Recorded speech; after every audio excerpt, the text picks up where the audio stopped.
Good morning everyone, কেমন আছো বন্ধুরা? আশা করি তোমরা সবাই খুব খুব ভালো আছো। আমি পূর্বা চলে এসেছি আবার একটা নতুন বাংলা ব্লগ নিয়ে তোমাদের সঙ্গে শেয়ার করতে।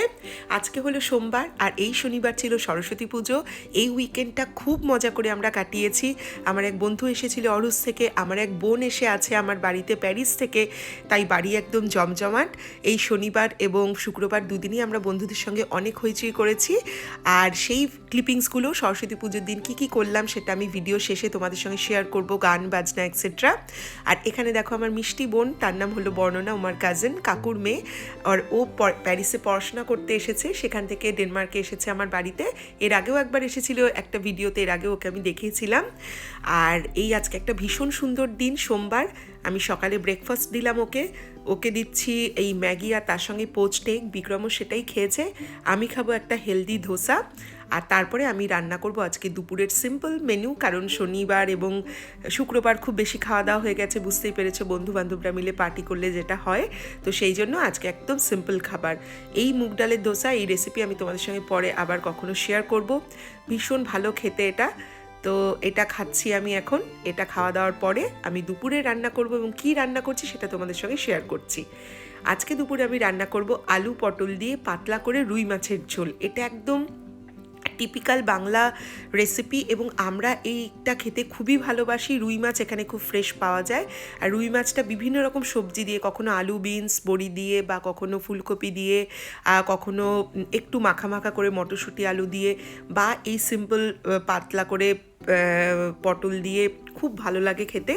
এই যে পটলটা, সেই আমার এক বন্ধু অরুসে থাকে, সে নিয়ে এসেছে। তো সেই পটল দিয়ে আজকে রান্না হচ্ছে রুই মাছ। তো আমার মনে হলো তোমাদের সঙ্গে ভিডিওটা শেয়ার করি। খুব সিম্পল, তেলের মধ্যে আমি সর্ষের তেলে রান্নাটা হচ্ছে, 5 ফোড়ন দিয়ে দিয়েছি, তার সঙ্গে শুকনো লঙ্কা, কাঁচা লঙ্কা পরে চিড়ে দেব, অল্প কুচি করে কাটা পেঁয়াজ আর একটু আদা কুচি, আর তার মধ্যে দিয়ে দিলাম এখানে পটল এবং আলু। তোমরা যদি অন্যভাবে এটা করো আমাকে প্লিজ জানিও রেসিপিটা। আমি এইভাবেই এটা করি এবং গ্রীষ্মকালে বা একটু হালকা খাবার যেদিন খেতে ইচ্ছে করে সেদিনের জন্য এটা কিন্তু একটা পারফেক্ট রেসিপি। আর জানো তো, আমরা যারা বিদেশে থাকি তাদের কাছে পটল কিন্তু একটা মহার্ঘ বস্তু, কারণ পটল এখানে চট করে পাওয়া যায় না। আর যদি বা পাওয়া যায় তার কোয়ালিটিও খুব একটা ভালো হয় না। কিন্তু আর অলবক আমি যেখানে থাকি সেই ছোট্ট শহরটাতে তো একদমই পাওয়া যায় না। আমার বন্ধু থাকে অরুসে, তো সেখান থেকে সে নিয়ে এসেছে। থ্যাংক ইউ তনুশ্রী এই পটলটা নিয়ে আসার জন্য।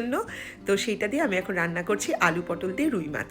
তাহলে বন্ধুরা, এর মধ্যে আমি একটু টমেটো কুচি দিয়ে দিয়েছি, জিরের গুঁড়ো, ধনের গুঁড়ো আর একটু অল্প গরম মশলা দিয়েছি, আর লঙ্কার গুঁড়ো খুব সামান্য দিয়ে ভালো করে মশলা সমেত যে পটল এবং আলু সবটাকে আমি একসঙ্গে কষিয়ে নিচ্ছি।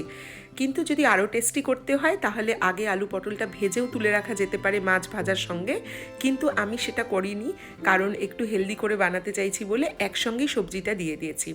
এবার খুব সহজ, ভেজে রাখা রুই মাছের পিসগুলো ঝোলটা ফুটে উঠলে তার মধ্যে দিয়ে দেবো। তারপর বেশ ভালো পরিমাণ ধনেপাতা দিয়ে আরেকটু জল দিয়ে, কারণ এটা একটু পাতলাই হবে, আমি এটাকে চাপা ঢাকা দিয়ে দেবো।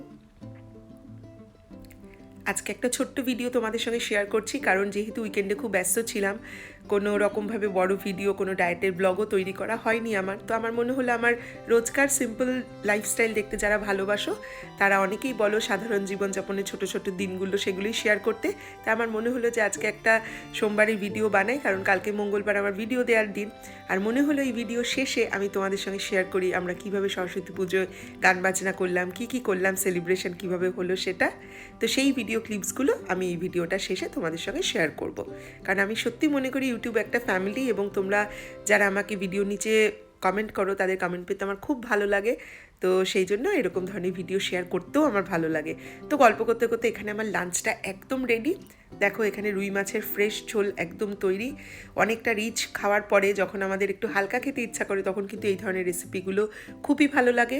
পাশে আমি তৈরি করে ফেলেছি ডাল, আর এই হচ্ছে আমার লাঞ্চ প্ল্যাটার। এরকমভাবে আমি আমার বোন এবং হাজব্যান্ড বিক্রম তাকেও সার্ভ করেছি।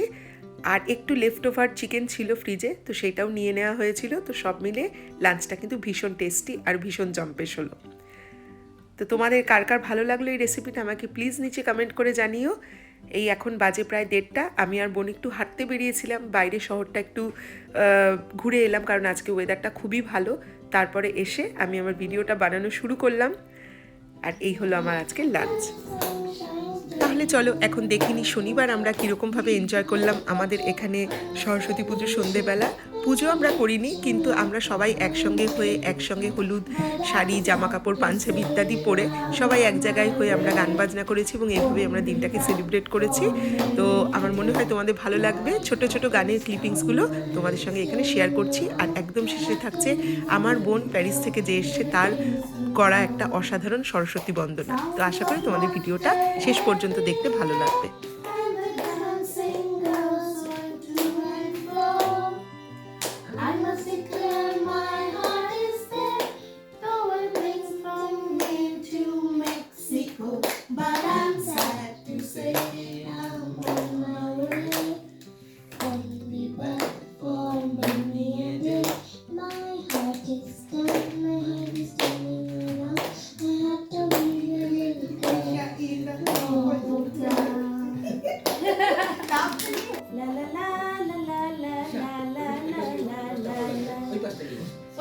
তোমরা দুজনে একসাথে করো না, maybe she'll be more comfortable. Wow, she also came.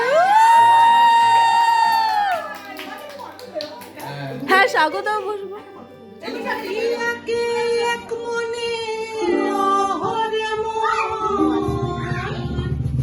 আরেকজনে বসে বসে রং মাখে একজনে ছবি আঁকে এক মনে অহরে মন, আরেকজনে বসে বসে রং মাখে অহরে মন।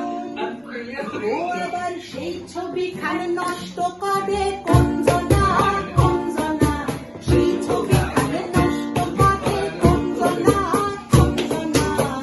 তোমার ঘরে বসত করে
Oh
ও